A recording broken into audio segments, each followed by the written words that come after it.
My name is Ingrid Lafleur, and I'm an independent curator. I'm born and raised Detroiter, and I've been back for about 2 years now.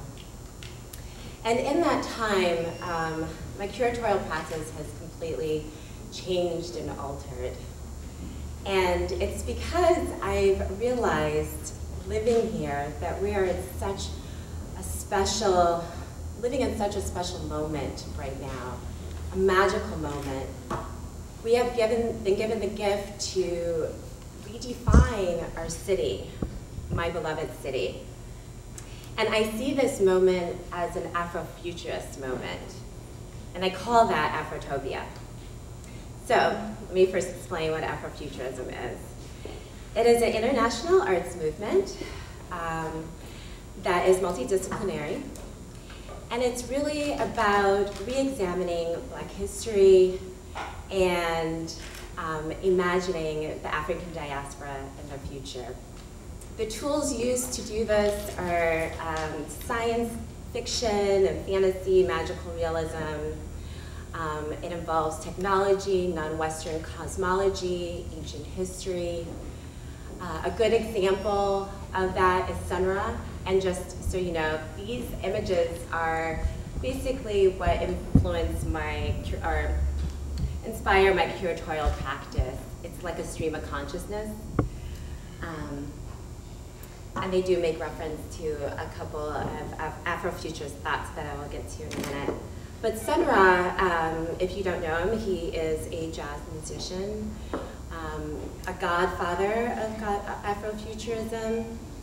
He thought of himself as being from Saturn, and his whole goal was to send us back home, Black people, back to Saturn, and his transportation device was music.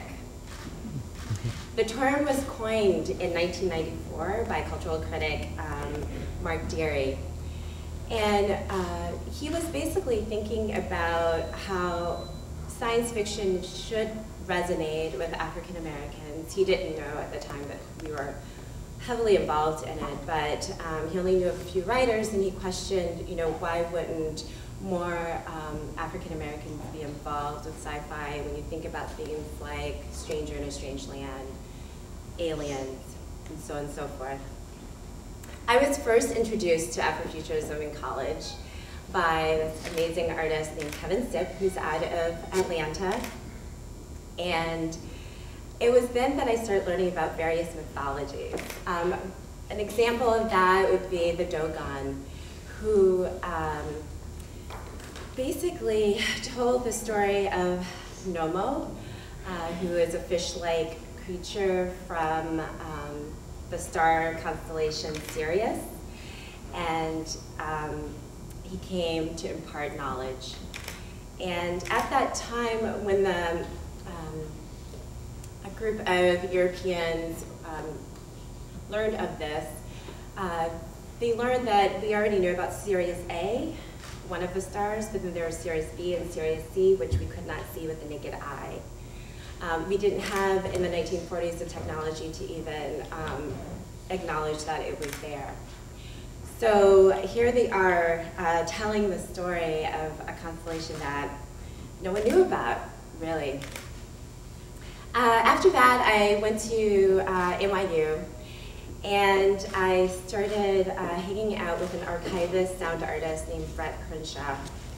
And he introduced me to Broken Beat. Broken Beat is electronic music that's based in London. And for me, the sound component for Afrofuturism at that time was all about London. But in actuality, when you think about electronic music, you've got to come back to Detroit. A great example of Afrofuturism and sound in Detroit is Drexcia. And Drexcia is a duo that performs concealing their identity. And they created this legend of an underwater world that became populated by pregnant African women who went overboard during the Atlantic slave trade. And so their music is emanating that sound. Afrofuturism is really about just opening that door, allowing us to just go beyond our comfort zone into the unknown. That's probably what I like the most about it, is how there are no limitations, there are no rules. Also, the Black diaspora is empowered and liberated from any oppressive forces that we would have to deal with here in this reality.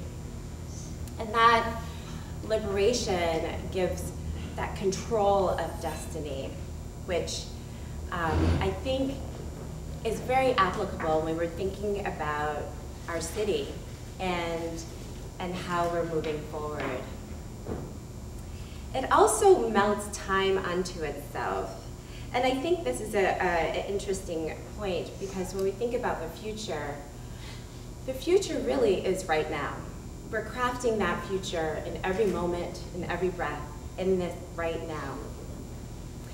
And it was always my concern, or it is my concern still, that we're not being radical enough in how we think about our city.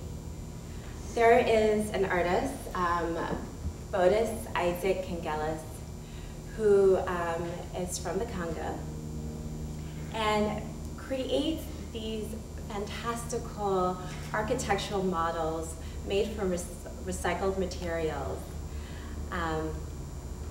And you'll see images of them. They're beautiful visions he has of this utopia of Kinshasa. So if you know the history of Kinshasa, and if you're familiar of the state that it's in right now, it can be a good comparable in that he decided purposefully and consciously to go so far beyond, this is Spotify right now, so far beyond any sort of reality that we might know of, still using the construct of buildings and so on and so forth, that added this wonderful color. Kind of wish we could have that here right now.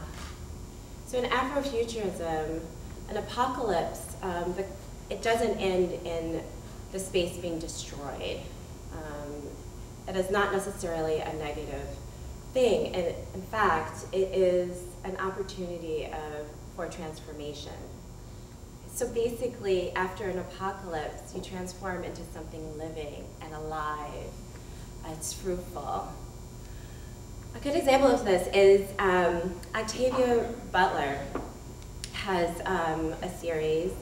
The first in the series is called Parable of the Sower, where the main character is in a post-apocalyptic world. It's chaotic. Gas is so high that people can't drive their cars, so they use the freeways as walkways. The 17-year-old girl, the main character, creates, or in her mind, discovers this religion that she thinks will save her society, her chaotic society. And that religion is called Earthseed.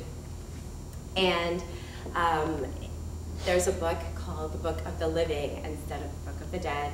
It's Book of the Living. And I just want to read a little bit from it. The destiny of Earthseed is to take root among the stars. All that you touch, you change. All that you change changes you. The only lasting truth is change. God is change. So she was really trying to inspire a shift in thinking and way of living, trying to empower and making sure that we understood that we have our control over our present living condition and therefore the future. So Afrotopia is definitely what I want to call this moment that we're living in. We're in a majority Black city that's going through so many different changes. So I couldn't help but think about Afrofuturism as a way of kind of creating more magic in this process that we're all engaged in. So Afrotopia basically is my way of inspiring radically creative, imaginative practices that I hope bring about positive social change. This project is highly important for me. Anybody who knows me, I've been talking about it for a while. And it will manifest in different ways. Hopefully, it will actually attain that goal of inspiration. And I think especially as creatives, we need that inspiration to help us move beyond our comfort zone with our practice, to really push ourselves and experiment, even be just a little afraid. So when thinking about the future, I feel that Afrotopia is my portal. I want to go through it with an Afrofuturist lens and add that magic. And I really think that that is something that I think all of us will need to do, is to make sure that we have our magic in our daily lives and our daily practice as we move forward. Thank you.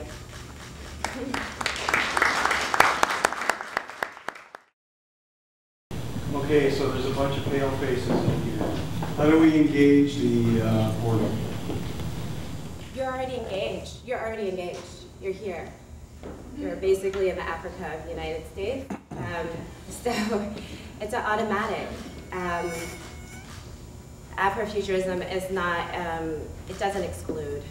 It's just really coming from the point of view of the African culture and experience.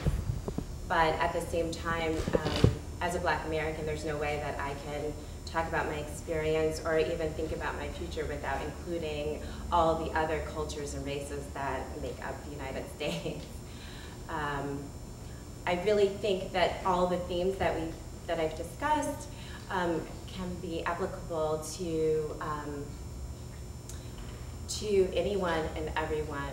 There's been a lot of conversation about the role of women in tech, the role of women in conventions, speaking, kind of presenting a woman's perspective in a landscape that's dominated by male. What's interesting to me is that none of the thought leaders that I follow, none of the writers that I follow look like me. So I find it curious that there's no conversation about the role of African-American designers, African-American futurists, African-American developers, so on and so forth in tech. And so I'm curious about your opinion, since you're talking about Afrofuturism. Where's the dot that connects between art, Black tech, Black designers, developers, and becoming thought leaders in the tech space? Okay, so you're saying, how do you create that space? Or why is our voice not as prominent in tech as it might be in art? Our voice being... And our voice is prominent in art? More so than tech. I think you're making an assumption.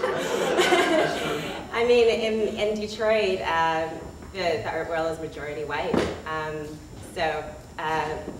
In the world, the art world is majority white. I think Afrofuturism is definitely our way of inserting that story quite aggressively into the whole art historical scheme of things. Why people, I don't want to simplify it by saying it's racism. I just really think it's more people who are not maybe Black or of color don't understand the experience, the history, the culture. so they don't know how to engage, maybe, and include. I like Afrofuturism because you have to know about history, ancient history. You have to know about, you don't have to, but it helps to know about cosmology. It's good to know about quantum physics.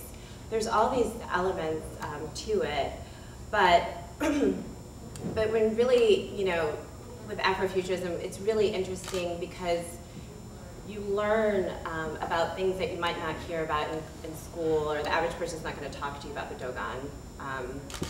They're not going to talk to you about, you know, Samra being from Saturn necessarily, but it's part of our history all the same. And I think that is a form of education. But what I'm really excited about is with children and how they can be influenced with Afrofuturism, no matter what color you are, just to kind of broaden the idea of what blackness is, what black identity is. And I feel like it's a less threatening way of engaging that conversation. Considering like Paradise Valley and Black Bottom in Detroit, that previous to the Vietnam War, there were so strong black business holds, I guess, how would you both unite black Americans in that effort to recreate that stronghold in a way that's both not threatening to a society that, I mean, frankly, I'd rather be a black American than a black other country. But at that same time, you know, there are moments when it's like, this is what I need to do for this business right here, because they're me, and I need me to exist even when I die, and it not be a threat, and it still be an invitation. Yeah, I've noticed in Detroit that we kind of like to ignore the fact that we're majority black. I don't really understand why. It's not really part of the conversation when you hear about the future. And I think it is because there might be a threat there to really acknowledge that we're 82% black. And for a major city as this, we're extremely unique in that way. I've always said that we live in another dimension because of that. All the same, we have the largest Arab communities, Indian, Bengali, the list goes on and on, the variety of cultures that are surrounding Detroit. I personally am all about diversity. I enjoy it. But I am also enjoying the fact that we're 82% black. I like that our base is black, that black culture is informing our city, and I think that's wonderful. I don't see that any different from Pittsburgh, which is majority white, and the Irish and Italian immigrant population informs Pittsburgh. It's basically the same thing. It doesn't mean that I don't, you know, just because I'm enjoying that black culture doesn't mean that I don't want to engage in other communities. And I think through Afrofuturism, because you can deal with fantasy and sci-fi, that you can move beyond this reality, which can seem threatening, into another world, into another space. And quite honestly, together we can create that space and that reality. And then ask, why not make it real? Why can't it actually happen in the here and now? Which I believe I live in a magical, realistic world all the time. My question has to do with the diversity of economics. I think that's a factor in it when you talk about the diversity, and so what are your thoughts around that whole topic of the economic situation and making sure that, because if you have more disposable income or more available to you, then you can indulge in a broader look at culture.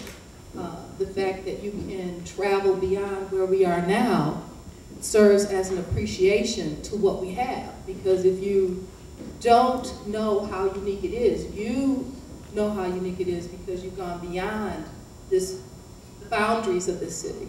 So just some thoughts around those general topics.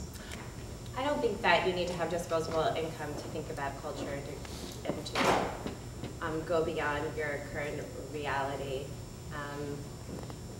I've encountered many people who don't necessarily have the disposable income. I can't say I have disposable income myself. Who frame their world in a very interesting way. I mean, and it seeps in all kinds of ways. I mean, even when you think of the blues and they're talking about the crossroads, is a reference to Alagwa, who's the trickster in Yoruba, who challenges you at the crossroads. So it comes in all these different ways. I think that it's really about, instead of making these assumptions, it's about getting out there and really understanding what's happening at all levels of our economic strata, and seeing, I mean, when you do, you'll go into gardens that a grandmother has been making and there's sculptures there, and she could be talking about, you know, the stars. We don't know, we're assuming. I already know of an artist whose grandmother would braid his hair in a certain pattern and was told to go outside at a certain time when the sun was at a certain place and to plant rose in the garden according to his hair. She wasn't rich, or she didn't have education necessarily, a formal education I should say, but it was a part of her life. And we have to remember that a lot of these ideas are really traditional in a lot of ways and just a part of us. It's not necessarily because we went to school and we thought about it. It seemed like the first question and then the questions that came after were all about diversity. And I would love for you to talk about the insistence in Afrofuturism of Blackness being central, of an occupation of center, and a lack of concession to fear, you know? There seems to be this, you know, like, yeah, this issue of when and where other people enter that have kind of took over the conversation today, and I was wondering if you could talk about the occupation of center. I guess a good way of thinking about it is thinking about this idea of Black Americans being abductees, and how we were brought to an alien nation, and so therefore we're constantly trying to liberate ourselves from that space on a very real level, and so therefore, you know, Afrofuturism is based on the Black person and trying to move forward and past these oppressive forces. I think I really don't know how to address that because we're automatically central. It isn't necessarily about diversity. It's really about the Black experience and moving forward. You can add diversity to that, but it's really about finding that freedom that even in a majority Black city that we still don't have. We really needed to write ourselves into the story, into the future. We've been so often excluded even in this reality, in science fiction. We're constantly excluded, so it's really about not only as a creator adding ourselves into it, but also seeing ourselves in a group form that we will flourish in the here and now and in the future. I just wanted to close on one thing, because I thought what really struck me about your presentation and all the visuals that you provided was the sense of color, and not necessarily black and white, but just color and vibrancy in general. And I'm wondering if you wouldn't mind just talking a little bit about like what you see in the city landscape as far as that goes, and maybe, you know, your vision for like the future of Detroit as we, you know, move away from like, not maybe moving away, like embracing the gritty, but also like inviting like more vibrancy and more light and more color. It's interesting. I met an artist when I first moved back home who, I don't know if they were complaining, but they were talking about how the buildings in Detroit are like all so colorful, like blues and pinks would show up. There's quite a bit of color already here, which is great. And that is an African aesthetic to me that really pops up. But I think our grittiness is part of who we are. We're going to probably move away from that in the near future, for sure. But I don't want us to lose sight of the fact that even within the gritty, it's still beautiful. Our bones are amazing. We have amazing housing stock. Our city is gorgeous. And I think that we keep talking about the future as if it's all the way far out and it's going to be this and that. I think right now it's pretty freaking amazing. Every time I bring a person to Detroit, they are completely amazed about where Detroit is right now, and blown away. We're horrible at our branding. I think that probably we could start there. I think it's super important to rebrand ourselves. Hence the reason why I'm constantly pushing to give tours for Detroiters and those outside of Detroit to really understand the landscape before getting too bogged down on the gritty. We gotta understand that our city is already beautiful and quite vibrant. And I think it's that vibrancy that is shaping the city and helping to move us forward. Thank you. Thank you so much.